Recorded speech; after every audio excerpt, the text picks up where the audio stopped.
about the story of eugenics? No. Are you familiar with the eugenics story? No. You know, a sterilization program and so in the past, although not. No, but now I'm curious. Yeah. What's going on? Have you heard about the eugenics program or the sterilizations? Yeah. Have you heard about it? Yeah, vaguely. Yes. And what have you heard about it? Oh, I don't know. I No? don't know, yeah. You don't know exactly? Or- No. Sorry. Eugenics? Yeah. What's eugenics? That's a question.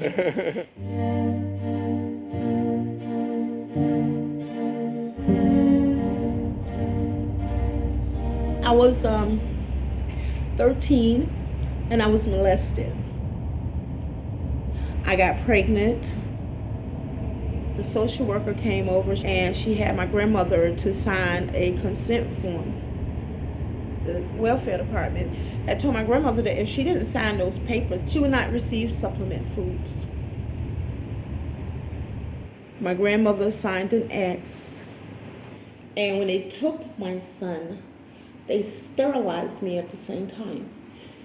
Normally, now I'm thinking, I'm trying to ask myself, why didn't they wait since my body was so young, and my body wasn't really ready to have a baby. My body was already traumatized from the delivery or from the rape. They didn't even say anything to me about this. My grandmother didn't understand what she was signing an X to because my grandmother was illiterate. I was raped twice. I was raped by the perpetrator, and I was also raped by the state of North Carolina because they took something from me.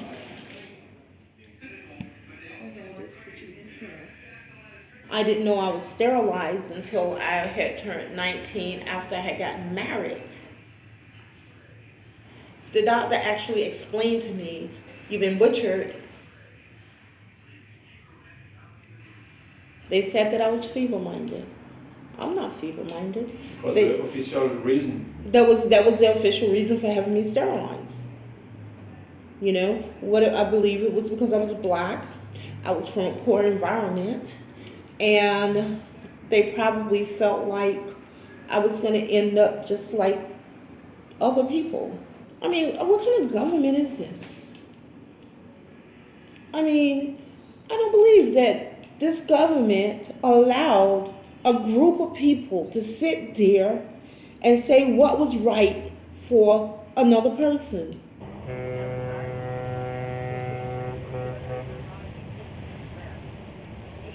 When the eugenics movement began in America, Americans thought of this as a very hopeful science. There wasn't much talk of sterilization. There was much attention, though, to better breeding. And so the word eugenics became very popular. Eugenics at the time was understood to be a science. And given that this was a science, the Carnegie and Rockefeller philanthropies were interested in general in supporting the development of good science. Andrew Carnegie gave money to 500 universities, colleges, and institutions. In all, he gave away over $200 million. The list is long of those who, at the beginning of the 20th century, put their hopes in this new science coming straight from Europe.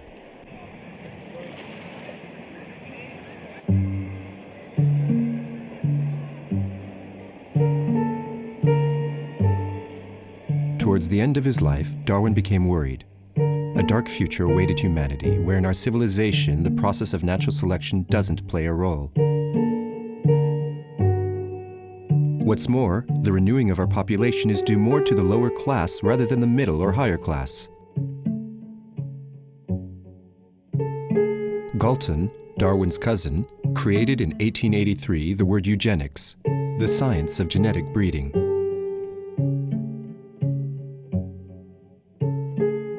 When we say eugenics today, the word has a violent and pejorative connotation. We forget that at the turn of the century, the word eugenics had a positive connotation. Eugenic movements were well established. They developed with consent from governing powers. They were popular and recruited large numbers of doctors, hygienists, and city planners who were proud and honored to belong to such organizations. From 1900, eugenic organizations multiplied in Europe. The first was created in Berlin in 1905 by the Dr. Plutz and a psychiatrist Rudin. It was the movement for racial hygiene. Racial hygiene was designed to prevent weakness, illness, disabilities, and for the unfit to reproduce. There could be a fear of degeneration, a term that was used from the 1880s, which came from the vulgarization of Darwin's thinking and influenced by the observation of societies as if they were natural history objects. Eugenics, with the fear of degeneration, without wanting to discredit the real concerns about global warming, but we can see the same type of overlapping between politics and science around a fear or a concern, and we announce a catastrophe. The English Eugenics Organization, presided over by one of Darwin's sons, was founded in 1907. The novelist H.G. Wells wrote that year, "Our duty is to inquire what this utopia will make of the infirm, the idiots, and the mad, the drunkards, the mean, and the stupid, too stupid to be of use to society. We need to resort to a type of surgery on society."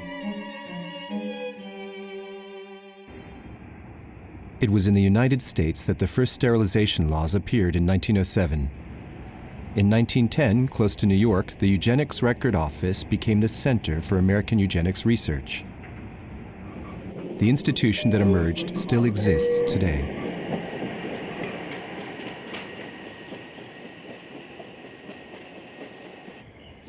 What is Cold Spring Harbor Laboratory now? One of the most distinguished laboratories for the pursuit of molecular biology and molecular genetics in the world.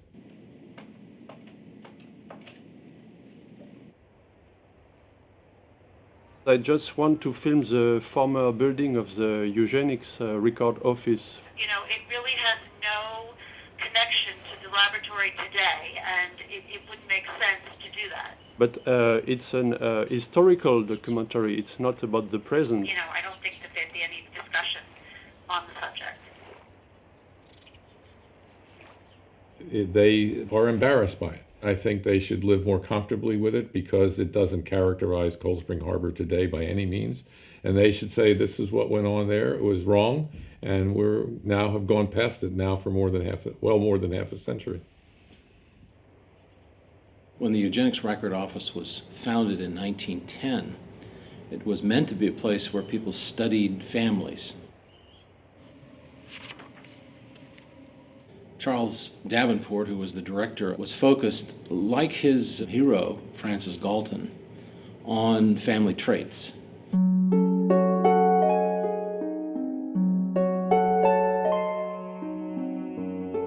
And they looked for families they called degenerate.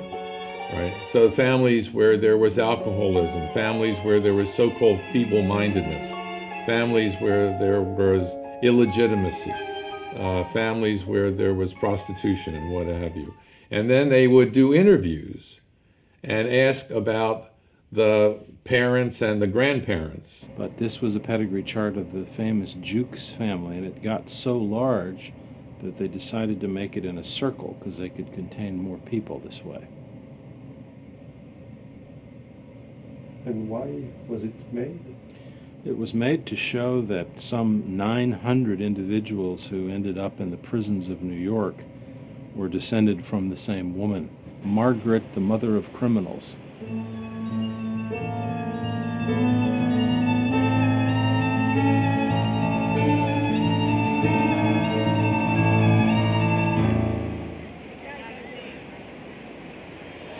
Harry Laughlin had projected that we needed to be 15 million Americans sterilized.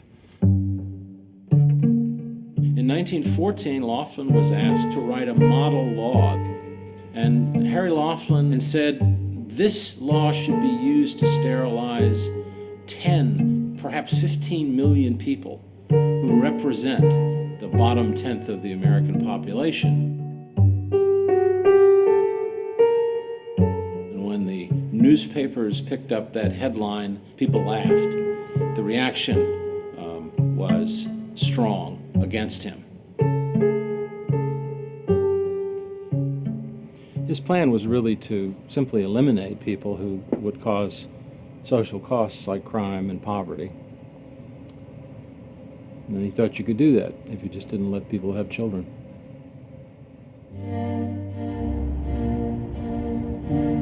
When Virginia passed its sterilization law in 1924, there was a need to see whether it would be upheld by the courts of the United States. And so the doctors at the Virginia Colony for the Epileptic and the Feeble-Minded, an institution near Lynchburg, Virginia, chose a young lady named Carrie Buck as the first person to be sterilized. I met her in 1983, and she told me how she had been falsely accused of being promiscuous, of being an unfit mother, of being a moral degenerate.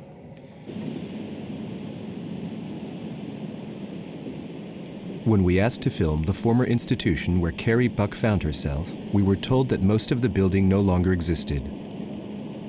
But in going to see it ourselves, it seems that the building is in fact still there. The evidence was that Carrie's feeble-mindedness was inherited. This was determined by giving an IQ test to her mother, who also had been in the Virginia colony. She flunked. And to Carrie, who also failed it, and she had an illegitimate daughter named Vivian, who was then about 6 or 8 months old. And a nurse said that she seemed to be feeble-minded as well. First it went to the Virginia Court of Appeals, and then it went to the United States Supreme Court. The decision was rendered in 1927 by Justice Oliver Wendell Holmes, Jr., who is regarded as one of the great progressive justices in the United States. And so he said, in the end, that 3 generations of imbeciles are enough. Carrie's mother, Carrie, and Vivian.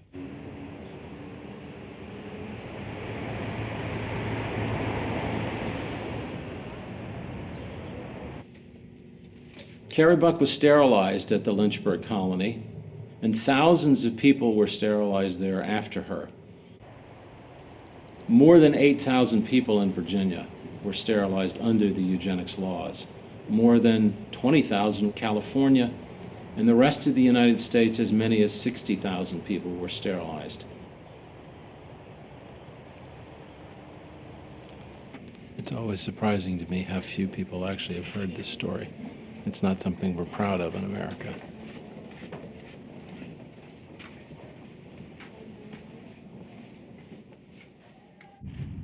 In Hitler and in Mein Kampf, there is not one original idea. It was a conglomerate of ideas that were absorbed by a self-taught man who had no intellectual discipline, so gives off a mishmash of rather extraordinary intelligence. But here is where the dominant themes of eugenic thinking from the 1900s, 1910s and 1920s are found.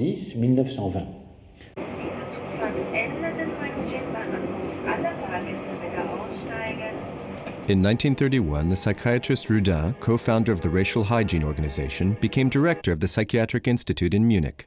He also became one of the 3 authors of the Nazi eugenic law of July 1933. This Psychiatric Research Institute in Munich was the main, if not the only, in any case the biggest psychiatric research institute in the world. Also, in 1925, this institute was one of the biggest investments of the Rockefeller Foundation in Europe. The Rockefeller Foundation donated $325,000. This building started operations as early as summer 1928. Rudin's research program was in principle quite simple: how to establish in psychiatry the influence that genetic factors play in psychological disorders.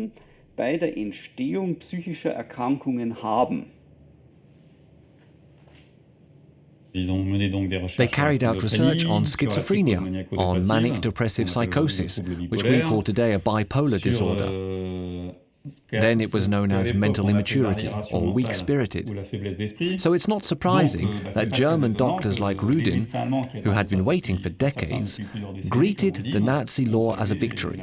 Finally, they had obtained a law that they had been demanding for many decades.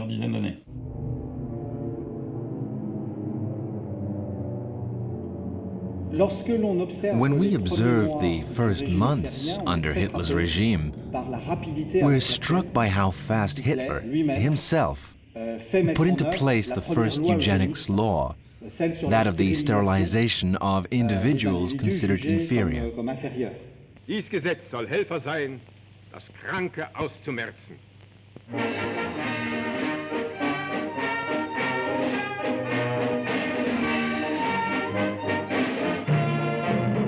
The Germans took inspiration from the American law and from Buck v. Bell in establishing their own sterilization law. The law for the prevention of hereditary diseased offspring was passed on the 14th of July, 1933. Conditions such as mentally disturbed, schizophrenia, depressed, deaf, disabled, alcoholics were targeted by the law. Tribunals on hereditary health were set up composed of 2 doctors and a judge. Under the Nazi regime, they carried out the forced sterilization of 400,000 people. Do you remember the genetic health courts? Yes, I was there with my father.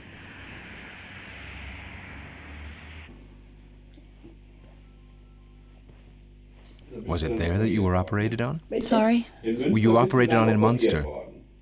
Yes, exactly. A crime. A crime against a German woman, against a healthy German woman. Do you know why the doctors picked you? I was a so-called epileptic. I had a boyfriend. He left me. Why? He learned that I could no longer have children, so he left. And my parents, quiet as a tomb. My parents were really, you mustn't tell anyone. I had a cousin in Munster who I wanted to visit. No, she mustn't know. It was the same everywhere. We had to shut our mouths about it. I've lived like this up to today.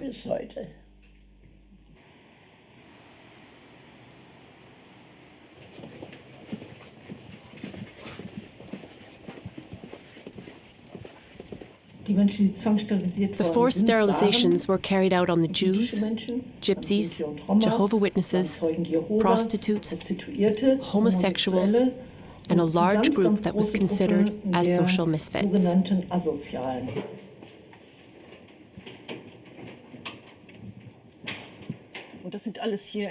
All that are the records of the genetic health courts, all these boxes that you see here. I suggest you look at the questions asked in the intelligence test. They were rather absurd.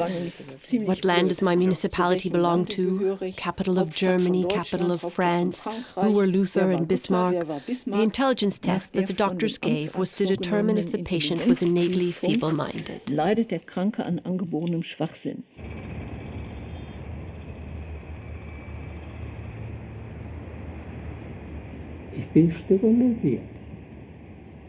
I was sterilized for being innately feeble-minded. Die Narkoseärztin hatte noch gefragt. The anaesthetist had said, "Tell me, why have you been chosen for this forced sterilization?" I looked at him. Still today, I don't know why. I still don't know why.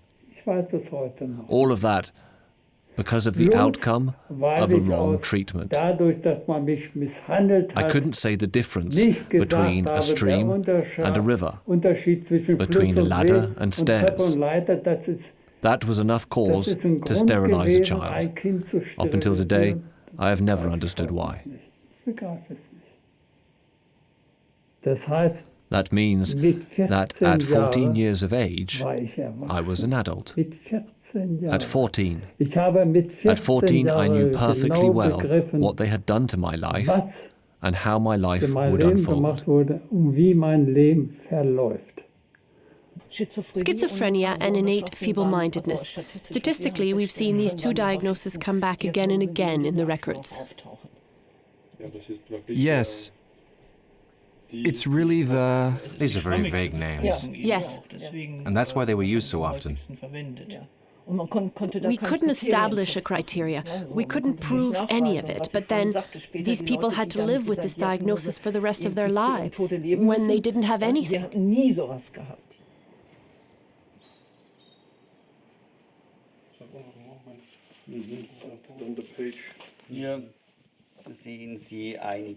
You have here documents that witness the subsidies that the Rockefeller Foundation poured into it.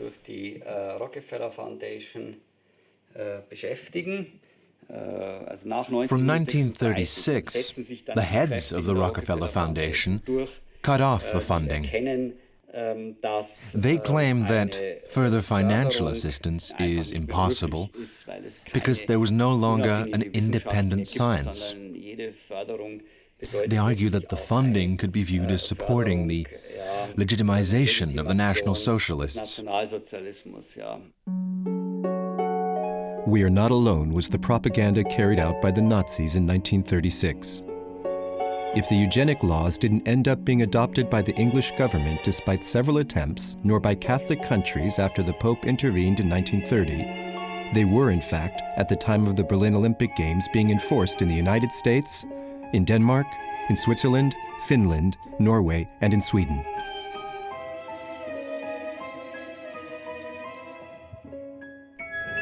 It was in 1936 that the Nazis shot the eugenic propaganda film called Erbkrank on hereditary diseases.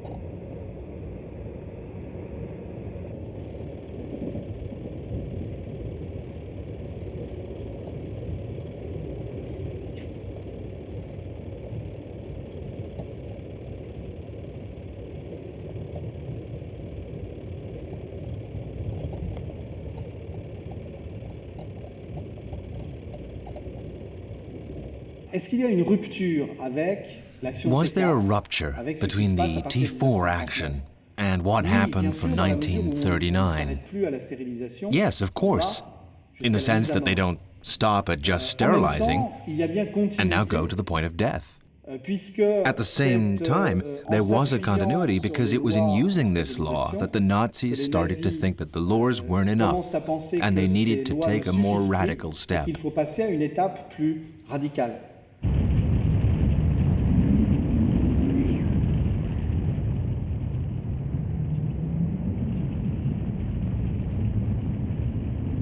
They needed to be at war so that Nazis could go from sterilization to a veritable political massacre.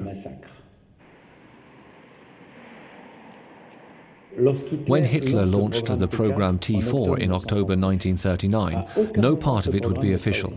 It was a secret program, top secret to only the personnel involved, with no photography nor witnesses allowed.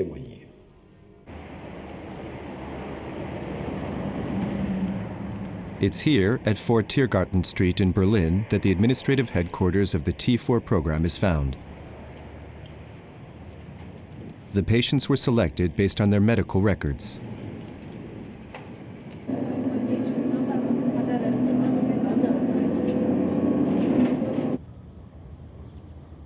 This is the former hospital in Borch. As a child, I came here to visit my mother. It's a vague memory now. I no longer know in which building. There were patients everywhere in these beautiful buildings. The patients could work outside, in the garden. It was certainly by this alley that the patients were transported to their deaths.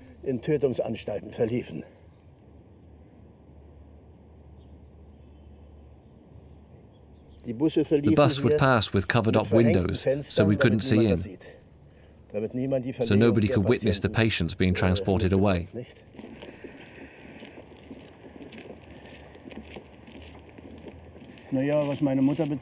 For my mother, she was committed to a sanatorium in Berlin for depression, for a simple depression. The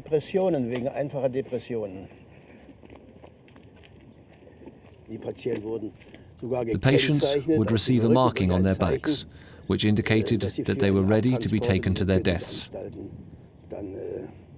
All this was done by the doctors.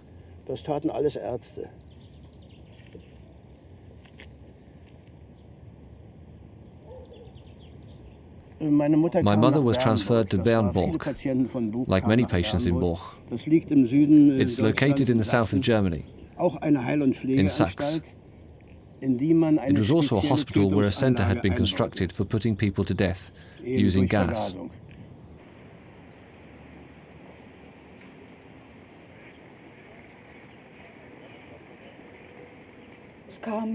Men, women, and children were brought here.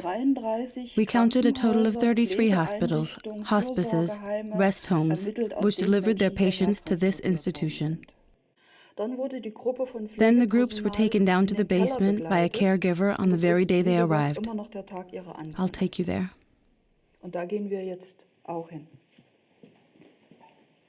For the mentally ill, we use the expression feeble-minded. We find it often used. And for the psychologically ill, the diagnosis was often labeled as schizophrenia. But this covered a wide range of symptoms, which today would be classified differently. The victims were hurried down this corridor, then directly put in the gas chambers.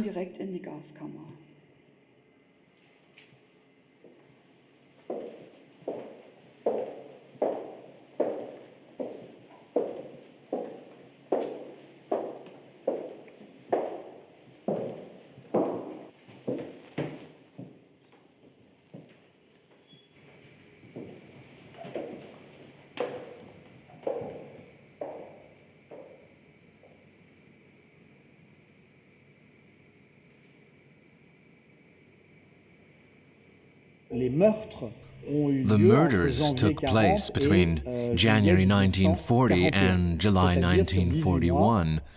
That's to say, over 18 months. 75,000 victims were put to death in an experiment of racial purification for German society, as a prelude to the racial purification for European society. La purification raciste du corps social européen. When the T4 program was stopped in August 1941, officially following Monsignor von Galen's sermon, the Bishop of Munster, it seemed that the T4 program was stopped because it had achieved its goals, but in reality it continued under another name and in other places. My sister Irma was a child with a handicap, which I never noticed. A neighbor denounced us. This family has a child who is not normal. Irma was examined by a psychiatrist who wrote, "Feeble-minded child, totally idiotic." And she was, I'm sure, far from being an idiot. Irma and 228 other young girls were deported the 16th of August 1943 to a psychiatric hospital called Am Steinhof in Vienna. The children there suffered from very bad treatment. In the documents I've managed to pull together during the years, we can see how in August 1943, Irma weighed 40 kilos, and in the space of 2 months, her weight dropped to 28 kilos.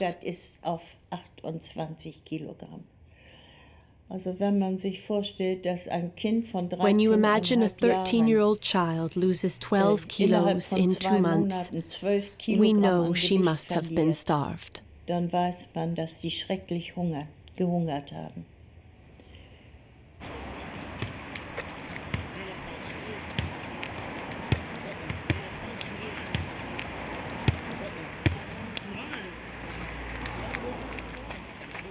In general, historians have calculated around 200,000 psychiatric patients that died on German territory from euthanasia.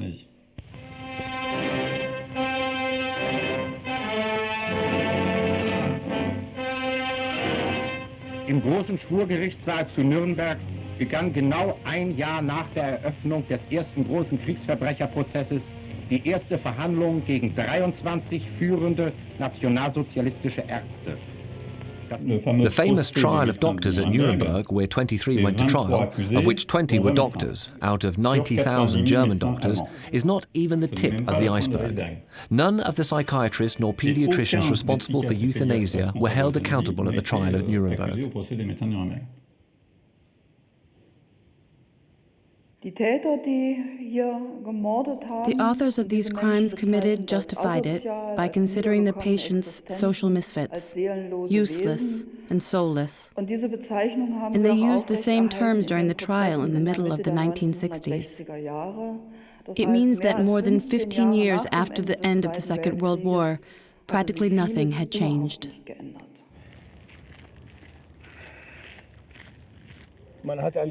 We've hardly given a thought to those patients who died in this hospital in Borch in the last few decades. Over the last 60 years, some are even opposed to constructing a monument in the memory of the victims, lest it tarnishes the reputation of Borch.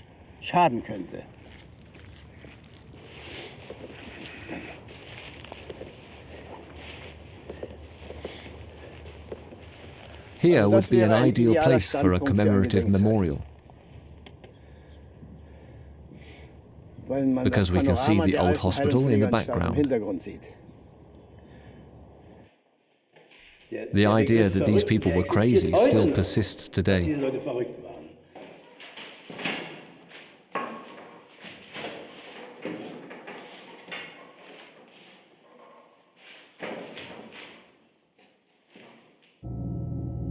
On the 7th of February 1957, the government in the Bundestag declared the law of preventing hereditary diseases of the 14th of July 1933 is not a law typically of the National Socialists, as even in democratic countries such as Sweden, Denmark, Finland, or even some states in the USA, this law seems to exist.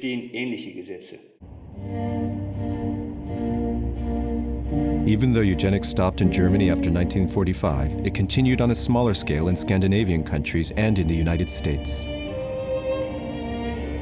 After World War II, North Carolina really began increasing dramatically the number of people sterilized, to the point that we ranked third of all states for the total number of sterilizations.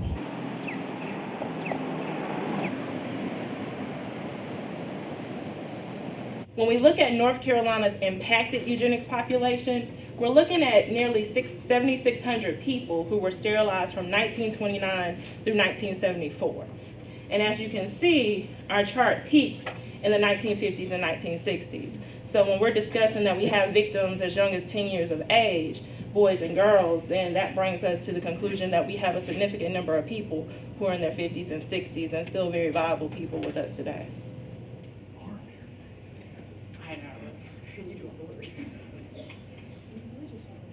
2002, when they had found the files of the eugenics program, and they found out that the state of North Carolina had sterilized 7,600 people, most of them against their will.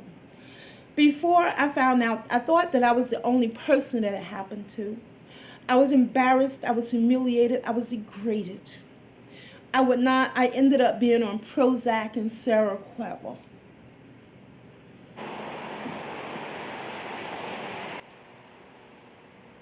So the North Carolina Justice for Sterilization Victims Foundation was started in March of 2010 to serve as a central location and clearinghouse for people who were victimized through the state's eugenics board program.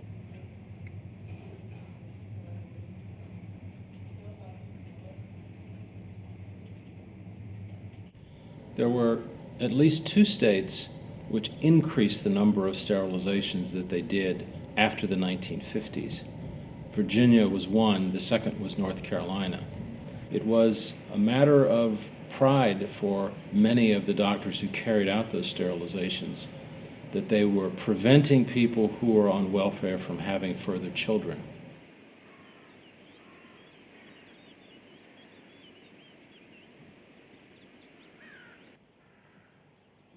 "14 years old.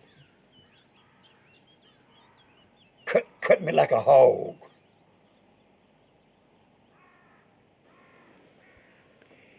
And they operated on me in 48. 64 years ago.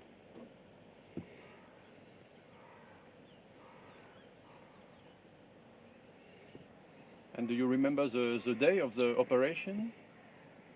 No, the only thing I remember, they put a mask on my face, you know, and the nurse, you know, told me to sing a song, you know. I remember doing that, you know.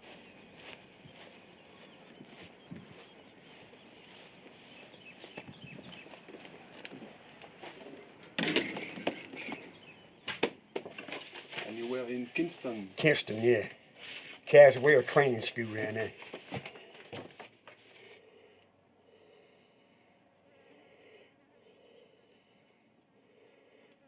And why came you to this school? The welfare.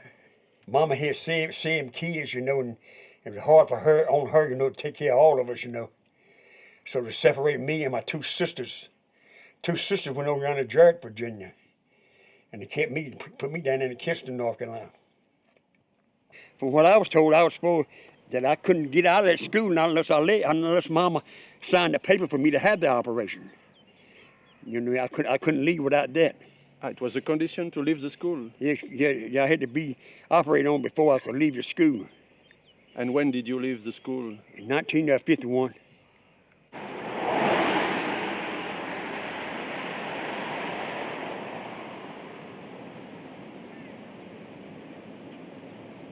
Human Betterment League. So the movement here was supported by prominent families and doctors.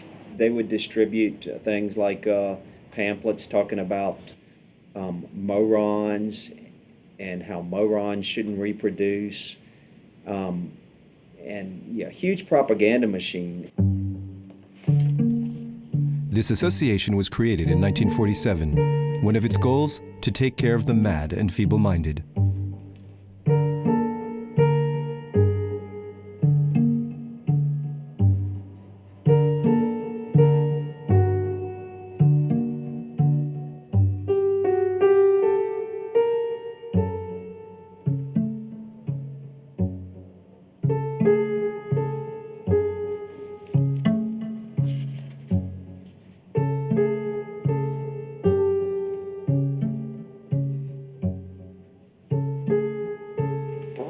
Here's an editorial. So this person had my job. Whoever wrote this had my job in 1947. There are 6,000 school children in Virginia schools who are unable to progress further than the 3rd grade. Certainly these feeble-minded should not be allowed to reproduce. Their descendants are certain to become charges of the state. So this is somebody that had my job writing that slop.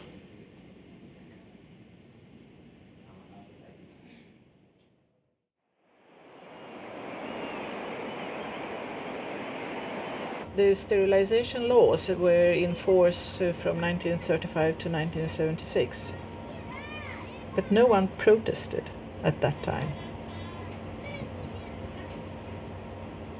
The Social Democrats, they were interested in the quantitative amount. It was a kind of social work to pure the society from the poorest persons.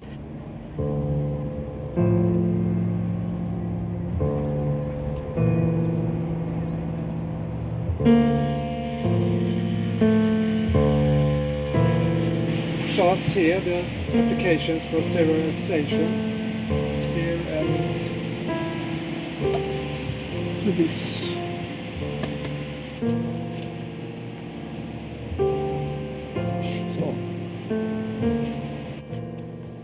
It's both women and men. And children too. The reason is The reason is she couldn't take care of children, herself nor her family. She is diagnosed being feeble-minded since birth. It was not a compulsory sterilization law. The doctors were having consent from the sterilized person, so to say. But there were pressures, perhaps? Absolutely. And the person here had something called dementia paralytics. The person is dement. Is that what you mean, an intelligence test? And if the result was that the intelligence was below 12 years age, then they could, the doctors could sterilize the persons without their consent. And in another application which I have here I have only the school teacher. Here she is talking about the girl. She is 14 years old, and that the girl had left the school for several times, and she is sexually unreliable, and her face, how she looks, is not nice. She is also said to be absolutely feeble-minded, and this application is made in 1947, and the girl is sterilized without her consent. The single mothers, they were a major part of the sterilized in the beginning of the 50s, because the women got also the child allowances. And this could be a risk for the society, that the mothers will have more children to get the money. All in all, it's 63,000 sterilized during the period. The main part are after the Second World War. Science had said that this is useless. So how slow are we to react or to change or to accept that we had done something wrong? So that machinery in itself is interesting. In 1997, after an important debate, the Swedish government compensated the victims of eugenics.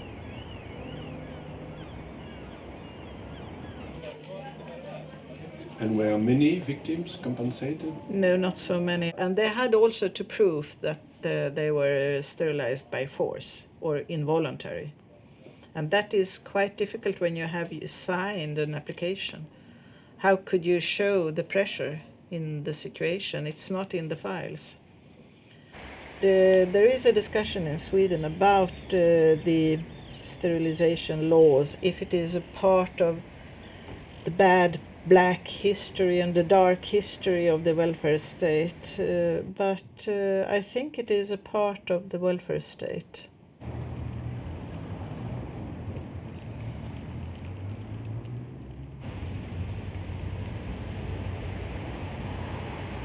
And each county would have a Department of Public Welfare.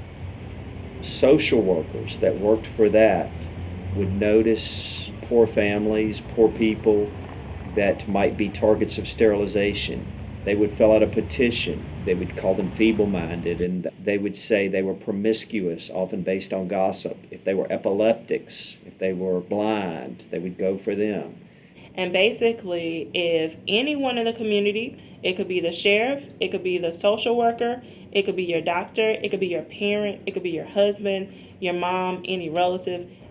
If anyone in the community said, I believe that this person should be sterilized, they would send a petition to the state's eugenics board. It was in this building that the famous commission had its headquarters. No trace remains. Have you heard about the story of eugenics? Or things like that? No? Nothing? Okay, thank you. I don't really know anything about it. No? No. Have you heard something? I have heard something on the news, but... Okay. I'd really rather not talk about that right now. You better get somebody else. Yes, Yes? I sure have. Yeah. I grew up in the eastern part, the northeastern part of the state, I personally know a family in a rural area of North Carolina that were very affected and are very almost afraid. They don't want to, as they put it, they don't want to rock the boat. You know, they depend on assistance from the state. I just know that they would tell, back a long time ago, certain officials would tell minorities that they had to get sterilized in order to receive welfare benefits. Is that what you're talking about? Yes, that's it. As the years started to progress, you started to also see in the 1950s and 1960s a huge increase in the number of African American women who were starting to be termed as unfit. The object of sterilization in North Carolina was not, I think, primarily to satisfy eugenic doctrine of improving the quality of the population, but to save money.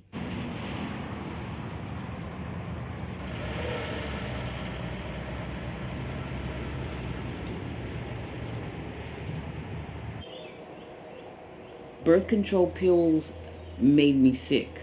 Our doctor said that he had something, a birth control plan that would be wonderful.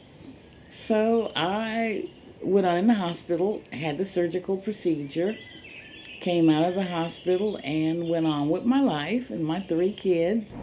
This is in 1972. In 1976, and I go back to have it undone. But when I meet this man and I get ready to remarry and I go back because I want to have the surgery undone, he laughs. He thinks it's funny. And he tells me then I'm sterile. And then he laughs again and I keep telling him, no, that's not what I signed for. That's not what you said. If it had been done to me legally, there would be medical records somewhere. I would have a medical record somewhere saying that I was sterilized. Why did he perform the surgery? Because he could. He could play God with people's lives. So they actually became, and I guess in their own minds, God. So they could pick and choose and do and not have to ever face the consequences. But now,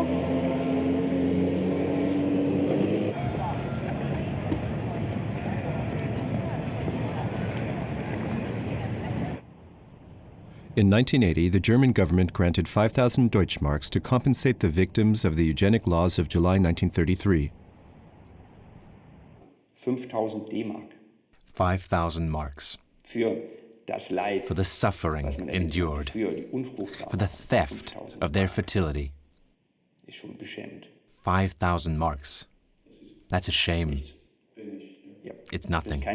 It's not recognition. And they had to fight until 2007 to be recognized as victims of the Nazis. Their fight lasted till 2007. They started in 1945, 1955, 1965, 1975, 1985, 1995, 2005. When you add up all these decades since 1945, that adds up to many years. We have just come to the resolution concerning the proposition from the CDU, SCU, and the SPD titled Rejection of the Law on the Prevention of Hereditary Diseases, July 14, 1933. Who is for this resolution? Against? Abstentions? The resolution is passed. In July 2012, the Senate in North Carolina opposed compensating the victims of eugenics. But it took us 10 years to get to this point. We started on this process in 2003. We would have been the first state out of 38 states to compensate the victims. All the way into the room? Well, disappointed is not a strong enough word. I just can't find the word right now. But I was very, very angry that North Carolina would not do what was morally right to compensate people that they had consciously violated. And I have people that tell me they know someone or one of their cousins or their uncles or their aunts, something like that, but they don't know specifically if they are listed. And that's going to be pretty bad because I'm not even listed. And what will happen for the victims who are not listed? Nothing.